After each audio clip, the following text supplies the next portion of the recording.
Okay, I think we're filming.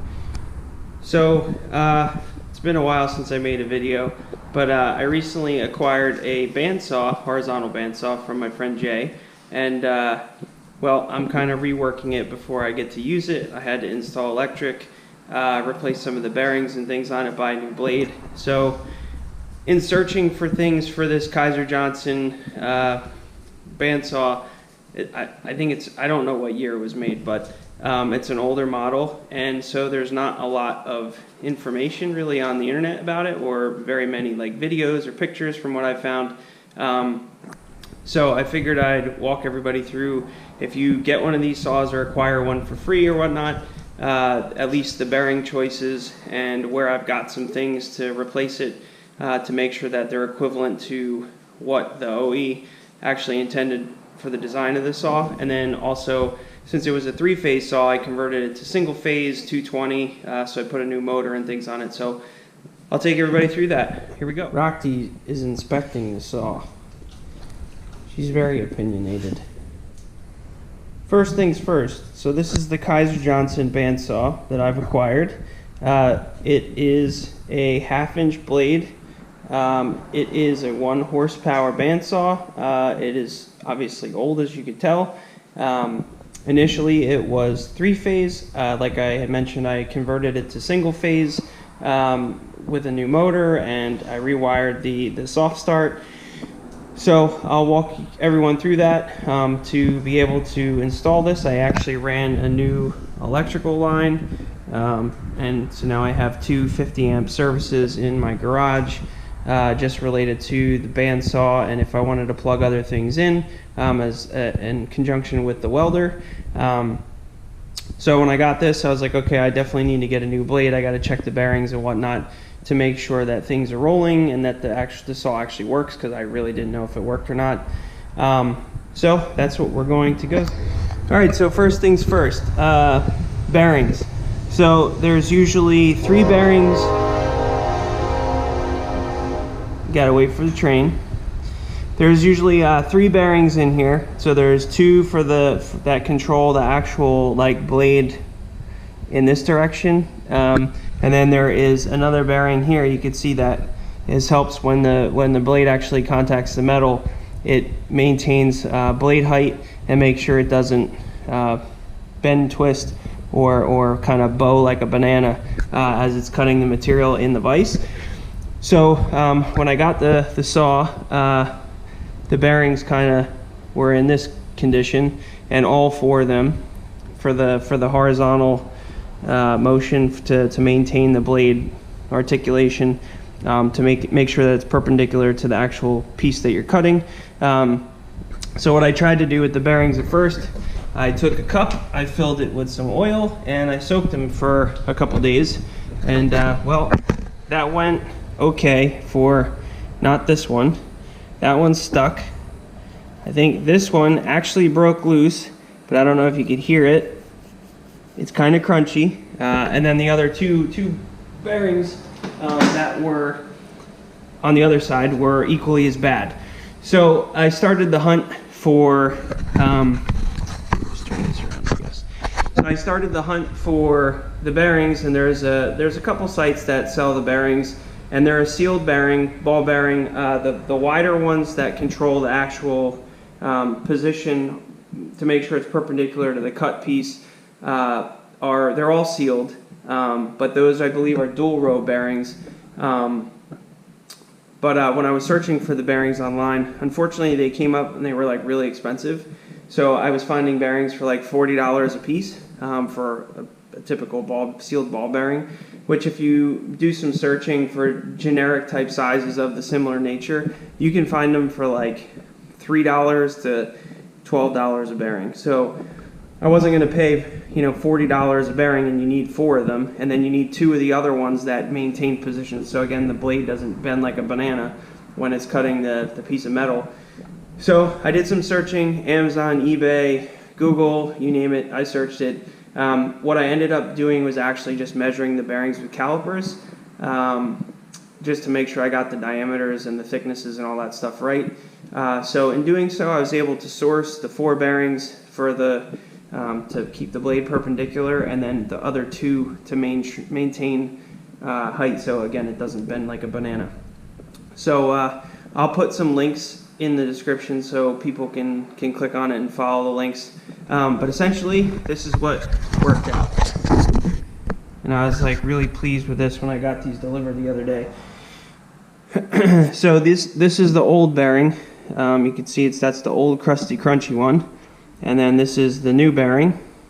And when you know, obviously if you check for diameter, thickness, and then hole, the hole fits. And these saws it actually has a fixed bearing on this side. So there's just a bolt that goes through it with a spacer essentially. And this side is an eccentric bolt, which looks like this. And if you look down it, this is going to be hard to find. You could see how it's almost cammed. And that's to adjust it so that the positioning of the blade, so you're not pinching the blade, but you're just maintaining position so the blade actually can't articulate as it's cutting. So when I got the bearings, I was like, okay, let me just check. And well, I measured correctly because the eccentric bolt fits in there nice. There's like no play for the bolt, which is great. And then the thickness is perfect. So that way, if you look at, sorry, I got oil on my hands. If you look at the blade then, and like the position of the bearing, it's really gonna kind of sit perfect and hold the blade in the right position. So those bearings worked out. I got those, I believe they were from Bearings Direct, I think is where I got them. They were like $10 a piece, dual row, sealed, greased, you name it, like everything you need to basically bolt this thing on and get this thing together. The other bearings, which I measured, these ones I actually got from Amazon, and these ones were $10 for 10 bearings. I don't know if I didn't bring the other one out, the old one's out here. Actually I did.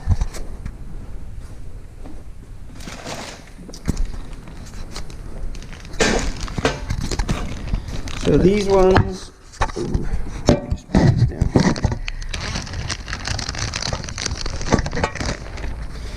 All right, so these bearings here, it's a smaller diameter, and you can kind of see compared to see where the edge is, the lip.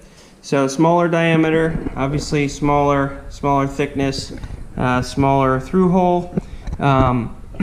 Compared to the other horizontal bearing. So this is the one for the vertical, so again the blade doesn't bend like a banana. These ones were a little bit more difficult to find because you can see there's a little protruding flange on either side of the bearing. So unfortunately I couldn't really find something like that, so I ended up just buying a regular, again, kind of sealed bearing, single row, matched all the dimensions. I think that this bearing, I forget what the diameter is, but I'll put all that stuff in the video when I edit it. This bearing ended up being just a hair undersized in diameter, but it really doesn't matter because you can set the position of the blade and you can set the position of these so that you get good contact for the roller if you need it. And again, with these bearings being the proper size, it should maintain the blade in the right position. But essentially, this bearing, I just put 2 washers on the other side to basically create that flange, and then you use the bolt. So then you end up with a nice shiny new sealed bearing, just like it's supposed to be in that position. So I'm going to install the horizontal ones, and then we'll go through the rest of the saw. Okay, so we are going to start the bearing install. Unfortunately, the audio got deleted from when I started this video, so now I have to do a voiceover, but that's all good. So you can see in the clip we've got, well, we're talking about the flat washers. There should be 4 of them that when you remove the bearings that you will have to reinstall. So to the right, you can see we've got 2 of the eccentric bearings or eccentric bolts into the bearings, and then the other 2 standard bolts on the left side that we're going to use for the installation. These ones are special because there's a bushing that you can see there that you have to knock out of the old bearing that you will install in the new bearing to basically adapt to the bolt size that comes with the saw. It has a little top hat, as you just saw, so you have to make sure that you put it a particular way so that the bearings line up with the saw blade and don't necessarily overlap. So you can see I just put the bearing into the or the bushing into the bearing, and I just pressed it in there, and then I end up using the vise just to press it in the final way. It's not super hard. There's not a huge interference fit. You can see in that one it actually went in pretty easy. I just pressed it the rest of the way in. So we're going to install the non-eccentric bolt first, and a critical tip here is the little top hat that I spoke of earlier has to be on the top side or contacts the mating surface of the saw to offset the bearing so that the bearing doesn't get stuck and is able to spin. So I learned that after I put it on. I was like, oh, this doesn't spin, and then I flipped it around.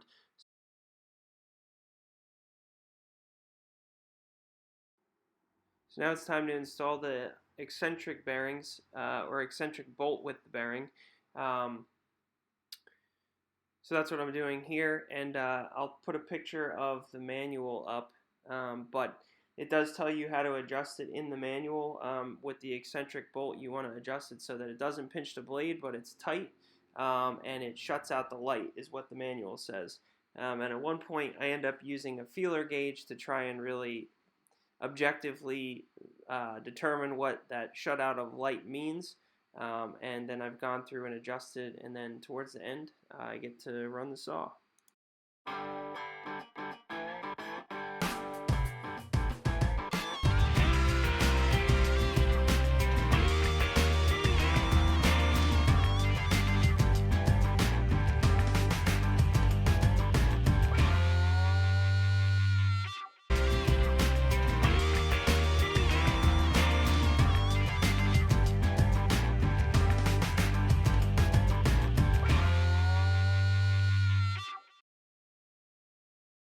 So this is the original 3-phase motor.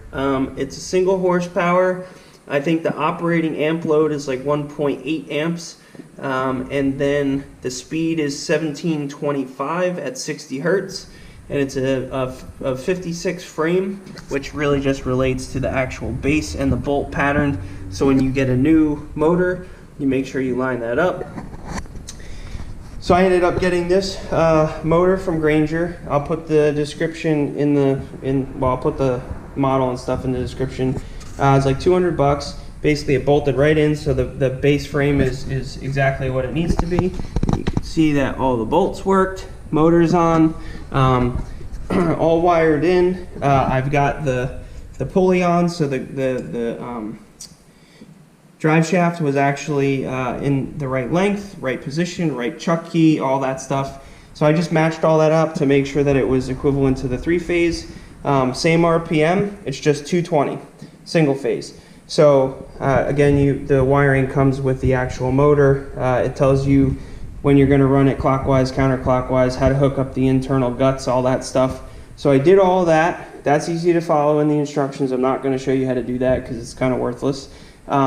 But this motor for this saw does have to spin counterclockwise. So if you are putting a new motor on and you're rewiring it, make sure you wire it counterclockwise to start, because then the blade actually goes in the right direction. And then obviously check your belt when you got this thing off. Yeah, so depending on what metal you're going to cut, obviously you want to set it, and it kind of tells you what settings for what. I think stainless, it tells you to do 50, aluminum it tells you to do 170. I set it to 100 because I'm going to do mixed materials on here, and I'm really not going to try and flip this thing around. At the end of the day, what I probably should have done was use the 3-phase, bought a VFD, and then I could have controlled the speed and kept the pulley on the max speed and just lowered it as I needed it, but whatever. Hindsight's always 20/20. So now we've got a new motor. I've got everything wired. I kind of went a different way with the wiring. I brought the wire down. I put some little ties there set with stainless steel tech screws. Put it all in there, wired it in. And you can see I've got a wire here, which this wire, it enables me to actually move the saw. So I made it a 50 amp single phase plug although the saw motor only really draws at full go, it's like 7 amps. So it's really not going to consume a 50 amp breaker. But again, I wanted to be able to take the welder, move it over if I need to, because the welder has a really short cord. So that would help. And if I ever get a different piece of equipment, different bandsaw, you know, whatever, I can plug it in this 50 amp circuit and be good to go. So that's kind of the motor. Then you get to this calamity down here. It's an older Allen Bradley starter. If you search for the Allen Bradley starter, it's pretty easy to find. You can get a PDF of how to hook it up. Essentially, this is the 3-phase hookup here. So you can see the 1, 2, 3, the L1, L2, L3. And this has a start and stop switch. So when the bandsaw completes the cut, it hits the stop button, shuts the saw off, which is what I wanted. I could have done this a lot easier as well, where I could have bought a 220 button, switched it over, had the same functionality. Again, hindsight's 2020. I was kind of a dope and decided to do everything with the starter because it was already there. So I'll probably draw up a little diagram and show how this goes, because it took me a minute to really compare the 3-phase to the single phase. And yeah, so we'll go through that in a second.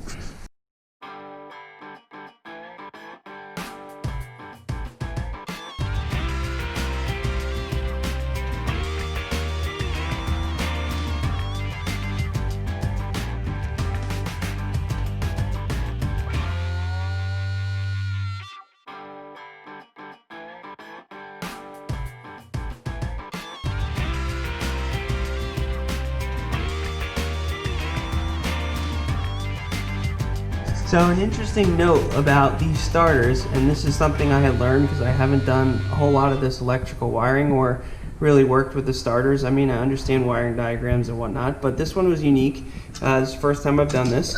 So these overprotection relays are in here, or heating elements. So they kind of have a label on them. This one's N13 for the 3-phase, and then these get matched according to your motor. So like that motor, the 3-phase over there, draws I think it was 1.82 amps or something like that at full go. So these overheat protectors are good for that amperage.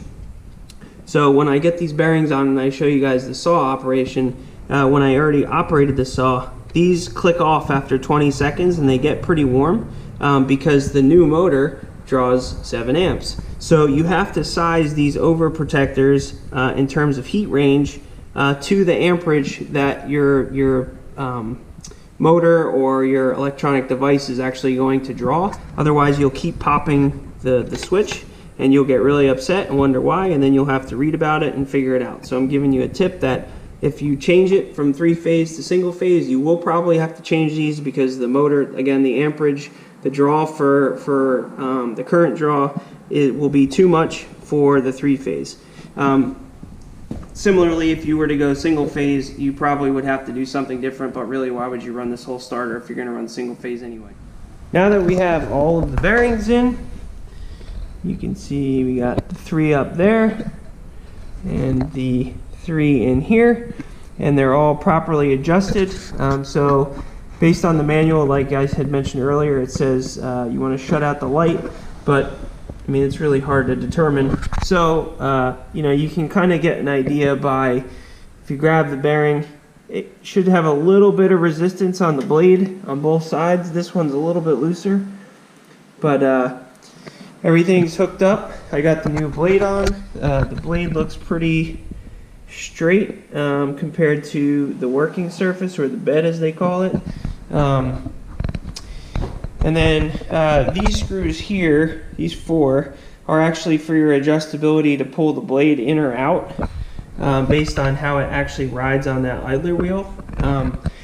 So if you need to pull the blade up towards the lip, you actually tighten these front ones and then loosen the back ones, and vice versa. And obviously it's a little bit, you got to have the saw on, and obviously you don't want to get your hand stuck in there, but that's the best way to kind of do it, because then you can kind of see what's actually happening. Otherwise, every time you have to start and stop it, and it's kind of, you want to let it start running and get true before you really start adjusting it. So I have the saw all what I think to be adjusted. I'll just leave this cover open for now and show. But yep, so we're ready to rock and roll. As I also mentioned earlier, relative to these overprotection elements or heaters, I've had the saw running 2 times already, so they've overheated. So you have to, once they pop, you have to reset them. Obviously you have to let it cool down. It is a heating element essentially, so it has to get below a certain temperature to really be able to reset, otherwise it'll just keep tripping. So reset it, it's plugged in, and I have it adjusted so the blade's not going to contact, but hit the start button, and you can see how that bearing is moving, that bearing is moving, the blade looks nice and true, and it's true on the wheel, the idler, and you'll see what I mean. The starter will stop in about 10 seconds. And there it goes. Again, this tripped, so if you touch it, you can see it's stuck. So we'll let that cool down. And once I get those new replacement elements, which should be this weekend, I'll obviously shut the cover up, put the ground and everything in there, zip tie everything all nice, and then it should be good to go. Another mentionable that I did was I bought, I think they're 3-inch diameter. I bought Castors so I can make this saw all mobile. I don't like that the saw is kind of, with the Castors, it is a little, well, you can't really tell from the video, but it is a little wiggly just because it's a triangulated type system and the wheels in the front are so close together. So I did buy a bigger piece of angle iron. I'm going to remake this channel here, just extend the wheels out so it's more of a square, and then that way it'll have just a little bit more stability. I don't really think it's going to go anywhere, but I'd rather be safe than sorry. So that's what I'm going to be working on next. But yeah, excited that I got it all wired up. The saw works, the bearings fit, they worked out great, and a lot cheaper than what I had imagined or been searching for online. I was pretty nervous that I was going to have to spend like $150 just on replacement bearings, but this worked out that they were like, I think 50 bucks all in for all 6 of the bearings, plus I have a whole roll of extra ones, and then the blade was like $20. And then, you know, obviously I had to wire in the shop, but all said, you know, the saw is reasonable for what I'm going to use it for. So hopefully this was helpful for some people. Again, Kysor Johnson Model R bandsaw. Thanks for watching.